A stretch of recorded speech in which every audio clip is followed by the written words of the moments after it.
Nagdadagsaan na nga yata ang ABS-CBN stars na tumalon sa GMA7. Wala halos naririnig pero pati pala si Sam Concepcion na hindi naman maikakailang nagsimula at sumikat sa show at pelikula na gawa ng ABS-CBN. Nakatalo na rin sa GMA at may gagawin ng serye kasama si Barbie Fortesa. Hindi biro-birong pagkakataon ng ibinigay ng ABS-CBN sa mga dating kapamilya. Nagsimula lang yan nang maging guest siya sa isang TV show nila. Nakita na may maganda siyang following kaya inalok agad na mag-artista. Pero ngayon nga, nawala ng prangkisa ang nagpasikat na network. Tumalo na rin sila sa GMA at hindi naman yun pinipigilan ng ABS-CBN lalo pat wala namang kontrata at proyekto sa nasabing network. Ganon naman ang buhay ng isang artista.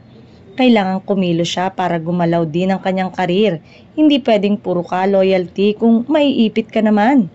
Kaya ang mga artista ng ABS-CBN, hindi masisisi kung tumalon man sa dati nilang pinakamahigpit na kalabang GMA. Ang tanong ngayon, nasaan naman ang malasakit ng network sa mga artistang nagsimula, nagtiyaga at umasa sa GMA?